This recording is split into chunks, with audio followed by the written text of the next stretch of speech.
In this video, you're gonna see how a village cooks up an entire yak in Pakistan. He's gonna take off the lid and we unveil the most magnificent pot of yak and rice I have ever seen in my life. But first, let's back up. This is Pakistan's isolated northern Hunza region. Last time, I learned about their traditional food. This is very good. And lifestyles shaped by life in the mountains. This pan is roaring hot at this point. Hunza people like hot because in Hunza very cold. Only some animals can survive this harsh terrain and the extreme weather of Hunza. Enter the yak, a domesticated wild ox that thrives in cold, used for its fur, milk, and meat. This looks incredible. What is that, a hip? Yeah. When I need a hip replacement surgery? Let me know, I will send it to you. Thank you. Here, it's consumed on rare and special occasions, an occasion like today. Joining me today, Sher. He spent his life among this mountain range of the Hunza Valley. Right now, we're on our way up the mountain to meet a yak dealer who spent the night coming down to meet us halfway. Gentlemen, good morning. Right now, there is a yak about 15 feet behind me. What does a yak do before it attacks you? It will make some sound with his nose. Okay, it's eating grass. We're good for a little bit. I'm very excited. I have traveled to many countries. I've tried many different types of animals. This will be my first time trying yak meat. Just seeing it up close for the first time in my life right now, it's incredible and it inspires a little bit of fear because at any moment it could come charging this way and then we're done for, or else I have to jump off the mountain. How much does this yak weigh? 250 kgs, yeah. That's it? Oh, I thought it was a lot more than that. They say time heals all wounds. Yaks live at the highest altitude of any animal. Compared to an ox, the yak has humped shoulders, large horns, heavy skin, and long shaggy hair that insulates it from extreme cold. When they are full with their stomach, they sit on the snow anywhere. And when the water gets freeze, they eat the snow. That's the way of surviving. Yaks are badass. Like a bullet. They don't tolerate the cold, they're built for it. It's about 50 degrees here, but even this temperature is way too hot for the yak. What temperature do they like? Minus temperature. Just under freezing. Yeah. These particular harsh conditions make the difficult job of yak herding, well, not for everyone. Kareem here, well, he's been doing it for over 30 years. You've brought this yak up since 3 a.m. Yeah. How hard is it to travel with a yak? We catch him from the top of one pass. It's around 4,100 meters from sea level. It's a really tough job. Sometimes it's attacking also. Yaks are slaughtered between the ages of 3 and 6. When it's time, they can weigh over 2,000 pounds. What you guys are about to see and what's going to happen today is nothing new for this community. Everyone's going to be here. Women, children, kids, and all of them are going to see from beginning to end the entire process, from slaughtering to the final meal. This is a really special experience because you have to travel so far to this isolated region, not only in the world, but it's isolated within Pakistan. Any moment that yak is going to pull up and we're going to see what happens from there.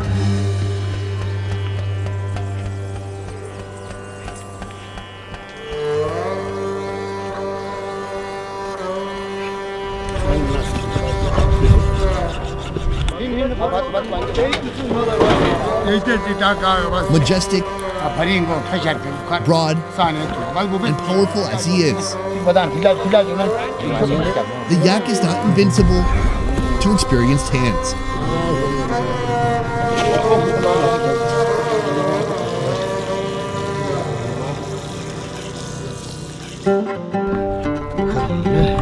Like many times before, the familiar villagers work in harmony to begin the butchering process. Skinning, removing organs. All will be used, all except the blood, as we are still in a Muslim community in the Muslim country of Pakistan. Why are people eating yak and not just beef from a cow? As we are living in mountains, we have this opportunity to keep this kind of animals. And yak meat is better compared to another beef like buffalo or cow because the yaks eat the natural herbs in the mountains. So yak meat is more softer and more delicious. With several dishes ahead, each portion, each cut of meat is sliced and diced with a final destination in mind. Our dinner of yak meat is more than half a day and many hours of work away. In the meantime, breakfast. An omelet cooked with onions and tomatoes. paratha, made from wheat dough. Twist it up to give it its signature flaky texture, flatten and toss it on the flat top. Any hearty breakfast must also be joined by a powerful, life-giving beverage. Mostly here in mountain areas, we have the salty tea. We use the salt in tea. I feel like it's too much. This is the pink Himalayan salt. You just need to stir it. Oh, really? Yeah. Across from me, Zareen Bayik, Hunza and local A teacher. little bit of a dip. And then, do I take a little bite? No, No. you just sip the tea. Oh, that's salty. Interesting. If you want this here, you can put some butter in it. And you could take a piece of this fitty. This is a thick bread. I like that your tea is also a meal. Let's try it out. That's delicious. There's some nice richness from the butter, and the bread's just really soft, saturated, soaking up all that salty tea. I like it.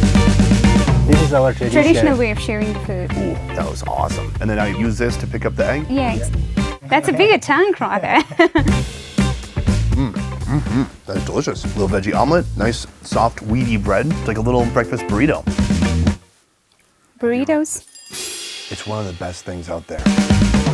So I noticed breakfast would usually be no meat, but if you're eating meat, when would it be? Dinner and lunch. Is it common for the people in the village to eat yak? Yeah, they do. Especially in winters, we mostly eat the yak meat.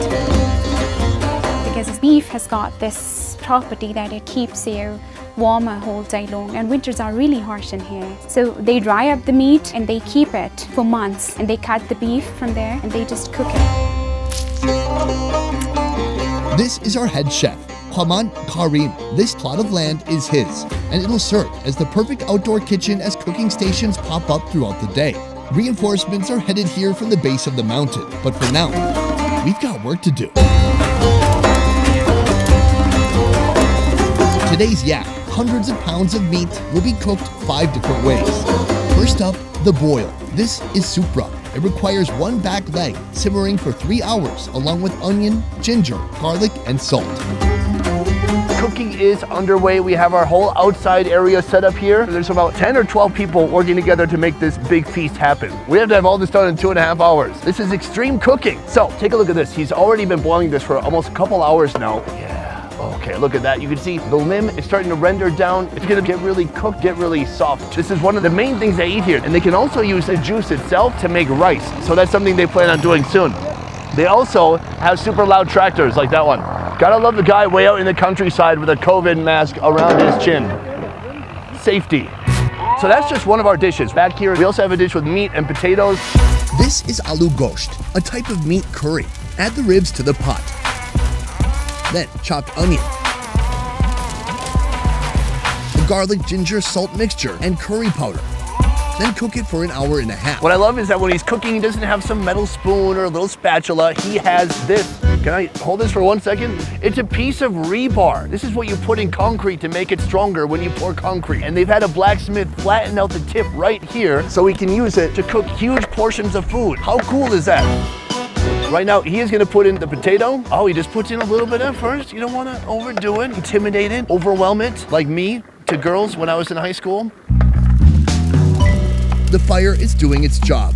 The meat is stewing, the curry cooks low and slow. And if you're in the right place at the right time, you'll find little morsels that are already ready to munch on.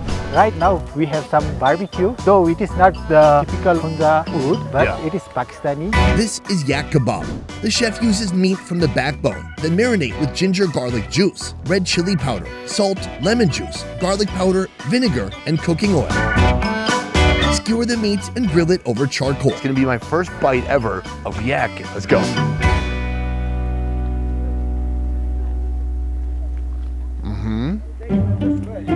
So It's interesting. It has a lot of seasoning on it. The masala, it's a bit spicy and very powerful. So it's hard to taste what the animal tastes like. It feels a little bit beefy. it is beef. That's beef? We count it as a beef, but it is softer than the other beef. Absolutely. It's so tender. It's delicious. I mean, it's been grilled, so there's little crunchy bits on the edges, but still inside, not dry at all. Other thing I want to add in this, the high blood pressure patients cannot eat the beef because it got high cholesterol, but the same patient can eat yak meat. There's a lot of people with high blood pressure that watch my show. Okay. So it's a revelation. That's great Yeah, news. This is a favorite all over Central Asia. Though ways of referring to the dish and what you put in it depends on where you are precisely. It's the centerpiece for many important communal events. Pulao. A rich, fragrant rice-based dish loaded with plenty of protein. Hits the pot with onion, carrots, cumin leaves, tomato, pulao spices, chicken powder, coconut flesh, almonds, raisins, and sugar. Look at that, it is magnificent. Beautiful, bubbling meat. You can just smell the spices coming through in the steam. I've already had a little bit of a taste, but I think here is where I'm gonna really experience big, succulent, soft cuts of yak meat. This is my dream scenario. Remember the supra from earlier? They add that potent supra stock to this pulao pot. Those deep, fatty yak flavors will now soak into the basmati rice. See, this isn't the kind of food show where we pretend everything's gonna go great and then we smile and eat at the end and we say, oh, what a happy ending. No, we were in Lahore. We had a chef, he tried to cook a whole goat underground. We waited 3 hours, pulled it out. That looks like half an inch roughly is probably cooked, and then under that, pretty raw. Something similar with us here. No, nothing similar, please. No, I mean the food will take 3 hours. Oh. This will be done properly and you will enjoy it. All right, right here we have another appetizer, something we can try out before the main feast that's gonna be taking place in a couple of hours. With all the different animals I've eaten through my different travels, I've noticed they all have a little bit different feeling with their organs. For example, I had camel recently in Egypt, and that was a trip. Like the heart tasted like liver, the liver tasted weird and snappy and spongy. Wow, delicious. So I'm gonna see here if the yak liver and the yak heart have their own unique properties, flavors, and textures. Chop them up into bite-sized pieces. Marinate with salt, ginger, garlic juice, lemon juice, and tikka, a type of barbecue spice. Then simply deep fry. All right, I want to share some with my man right here, and that's liver, yes? Cheers. I like this prep because it's fried. Oh man, that's some of the best liver I've ever had. This knocks the socks off of regular beef liver from a freaking cow. Oftentimes beef liver, sometimes it gets overcooked, it dries out your mouth when you eat it. This is great, crunchy on the outside. When you look at the inside, it looks like it would be dry, but it's not. It's not even livery. If we're talking organs, my favorite organ, it's not the liver. It's not the lungs, it's not the penis. Why was that third on my list? It's the heart. I like it because it's so dense. I'm gonna rip this in half. I'm curious what this looks like. Oh yeah, see? Just super dense, beautiful meat. Wow, super moist, soft, tender, super juicy. Seriously, best animal heart I've ever had in my life. Ladies and gentlemen, it is just a couple hours before sundown. People are arriving, villagers are hungry and excited. We are gonna unveil the pulao right now. He takes off these 2 cement blocks. Here, embers, still really flipping hot, on top to help cook it from the top and the bottom. He's gonna take off the lid and we unveil the most magnificent pot of yak and rice I have ever seen in my life. Would you take a look at this? The aromas is really good. Oh my gosh. This is that beautiful basmati rice. It's long grains, vegetables, tons of meat, all mixed together. This looks incredible. I can't believe what they've come up with here. Well done. These are our 2 main chefs for today. They have been busting their behinds to get this all done in time, and we've done it. So from here, they're gonna serve it up, put it on some platters and some plates, bring it over to a carpet where everyone can sit together. We're gonna eat and have a good time. Let's do this. A feast is nothing without its community. Some finish off cooking. Some start assembling plates and delivering food while others sit patiently, waiting for the socially acceptable moment to dig in.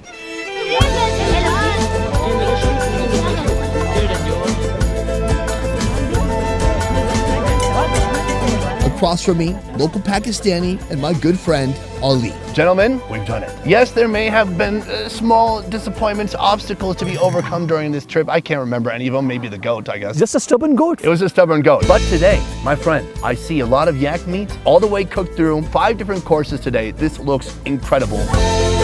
This is the pulao. Over here, we have the aloo gosht, plenty of yak meat, super soft and tender with potatoes. And then this is where I need clarification because this is the supra. This soup is not looking that soupy to me. It is very super, you can see. Actually, we mostly eat as a dry. Please grab a chunk of meat. For me, it's a very special moment. This is my first piece of yak ever. Oh, that's so awesome, dude. Cheers. Cheers to yak. I think this is even softer than beef. Yeah, it's so soft, you don't have to cut it. You can peel it off the bone, which is incredible. Beyond that, you can feel some of the fat has boiled out because it went into the water, and of course you use that water to make this rice. But it still has plenty of flavor. If there's one dish which can be called the national food of Pakistan, it's aloo gosht. Oh, is that right? Like this is one food which you get in every province, almost in every city, and people love it. The meat changes from one place to another. So for example, to Punjab, they're probably using goat meat or chicken for that matter. Well here, yak is the local animal. So we use yak meat. What is so loved about aloo gosht? Once you try it for yourself, you'll see that the combination is so perfect. Oh, that's so good. It's been braising for hours. So the meat is so soft, the intermuscular fat has just been rendering down. All the connective tissues and tendons has been kind of melting down. The real way to eat aloo gosht is with roti. Take some potato and meat, some curries, then have it. Epic bite. Make sure to take the bones out. Okay, good idea. To me, it doesn't even taste like a curry. I mean, it doesn't have that big multitude of curry type spices. It's just more like a delicious yak gravy or reduction. Potatoes are cooked perfectly, a little firm, a little bit soft, but the yak is incredible. It is like the best version of beef, in my opinion. Wagyu beef. Yeah, well, not quite. Have you had Wagyu? No. Must- Finally, we have this food right here. This is the pulao. Here's what I was wondering. In Uzbekistan, they eat something called pulao, but it must have a similar root because there's rice, there's meat, they're cooked together. Yes, so back in the days when the traders through Silk Road used to come to these areas, they just not used to trade goods, also cultures and customs and words and languages and food. So I'm sure pulao came to this region from Central Asia. And then we obviously improvised it. Look at this. There's still big pieces of meat in there too. And then some of that rice. Oh, that's so satisfying. I taste the cumin, the super savory red chili powder. The rice is so perfectly seasoned. It's separated from each other grain. The mouthfeel is so good. And I'm sure the soup from this supra is adding tons of flavor to this pulao. I think that's what it is. It really has a depth of flavor that's hard to put into words. That yak stock, the yak attack coming from over here is transferred into the rice and it's just absorbed wonderfully. Ooh, that is good. What do you think? Yes? Yes. I knew nothing about Pakistan when I started this trip. I knew other people had traveled here. I saw some videos here and there of what people were doing. I knew it used to be part of Hindustan, and so there were some connections between Pakistan and India, and that was my only reference. We started in Lahore, and I got those same vibes in the past. Very bustling, busy city, tuk-tuks, horses coming through the street sometimes, street food, noise, just very vibrant. But then here, this place is like no place I've ever been before. It's interesting because in some ways it feels completely separated from what I know as Pakistan, but at the same time, it's just another part or another facet of this country. Yeah, for sure. Like Gilgit-Baltistan, Hunza, this region is called Jewel of Pakistan. I believe it's the best that we have in terms of the beauty. Look at the landscape. And the people, they're so simple, hospitable. So this place indeed has best of everything. I love it as long as I've been doing this show, 500 episodes, thousands of different foods, I still can be surprised. There's still different pockets and corners of the world that I've yet to see that are still blowing my mind, and this is absolutely one of them. Gentlemen, thank you so much. This has been quite an experience. We have plenty more food to dig into. Cheers to Pakistan. Best Ever Food Review Show is a small team of independent creators, and everything we do here works because of you guys. Click the link in our description to join our Patreon and receive exclusive benefits. A peace. This is fantastic. I'm very excited. Oh God, it's gotten really close to me. Actually, it's making friendship with us, I think. Oh. The problem with the main dishes is that they take 3 to 4 hours each. It's a long time. How's my performance? Really good? Is it inhibited by the smoke at all? It seems like not good. Very awesome. You can just smell the spices coming through in the steam. It is like, it's like a spice sauna. I just say that every time. What else steams? It's very steamy. If more of you guys watch my videos, I can hire a writer. How about that? Do you believe that being around a bunch of salt is like super healthy for you? I've heard the stuff like salt is used in ways to negate or to omit the bad energy. So Well, it's not omitting me, so I don't think it's working. You want to go easy. Take your time. Put in a little potato. Mix it up. Put in a little more potato. Oh, I think he put it in because of me. Oops, that was not my intention. I guess I'm dictating the recipe now on accident. Guys, oh my gosh, I can't believe it. We've done it. 5 videos here in Pakistan. It is the end of this trip, but not the end of, all the trips. My point is we're going to come back. Thank you so much for inviting us and for being such a wonderful ambassador to this country. Thank you so much for coming. I owe it to you on behalf of every Pakistani. I'm sure your content will show the world the true and real face of Pakistan. Thank you so much. Are we holding hands at this point? When does it become, when does it stop being a handshake and start? I'm just getting sentimental that you're leaving. No, it's emotional. Oh, are you crying behind your prescription sunglasses? I'm hiding my tears. Okay, good. Well, that's it for this one, guys. Thank you so much for watching. I will see you next time. A piece, the final piece from Pakistan. All right, let's go. Let's go get some butter. Butter and mutton. Yak. Oh, I like how you say yak. It's like yolk. How do you say? Yak. Now you changed it.